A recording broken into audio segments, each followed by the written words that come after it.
పూర్తి వివరాలకు చదవండి రేపటి అక్షర శిల్పం దినపత్రికలో.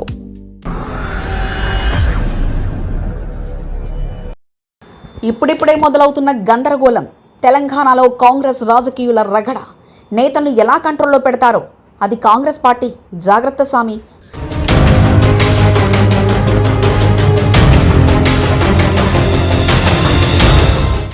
కాంగ్రెస్లో అసంతృప్తి బయటపడే అవకాశాలు.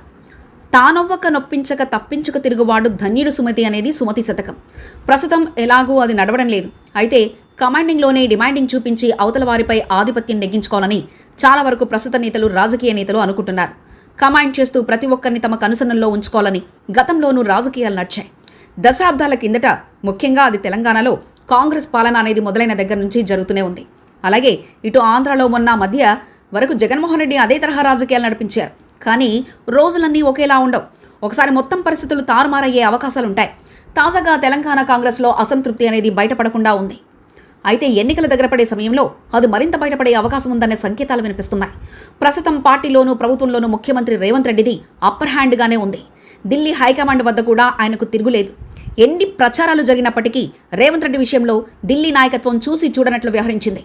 ఇటీవల రాజ్యసభ ఎన్నికల్లో అభ్యర్థుల ఎంపికపై కూడా సీనియర్ నేతల్లో అసంతృప్తి ఉన్నట్లు స్పష్టంగా తెలుస్తుంది. కానీ అది బయటపడేంత మాత్రం లేవన్నది వాస్తవం. ఎందుకంటే రేవంత్ రెడ్డిని ఎదిరించి ఇప్పుడు సాధించేదేమీ ఉండదని అందరికీ తెలుసు. జీవన్ రెడ్డి లాంటి సీనియర్ నేతలు ఇక పార్టీ నుంచి సర్దేసుకున్నప్పటికీ చాలామంది అసంతృప్తి నేతలు తమకు భవిష్యత్తులోనూ పదవులు రావన్న ఆందోళనలో ఉన్నారు. రేవంత్ రెడ్డి ఒంటి చేత్తో కాంగ్రెస్ పార్టీని అధికారంలోకి తీసుకొచ్చారు. అందులో ఎలాంటి సందేహం లేదు.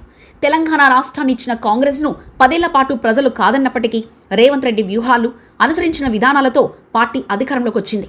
అయినా రేవంత్ రెడ్డిని కాంగ్రెస్ పార్టీ నేతగా చూసేందుకు కొందరు ఇష్టపడకపోవడంతో ఈ సమస్య ఉందని చెప్తున్నారు. అయితే అది కాంగ్రెస్ పార్టీ ప్రజాస్వామ్యం పాలు చాలా ఎక్కువ. ప్రాంతీయ పార్టీలు, జాతీయ పార్టీలైన బీజేపీ తరహా లాంటిది కాదు.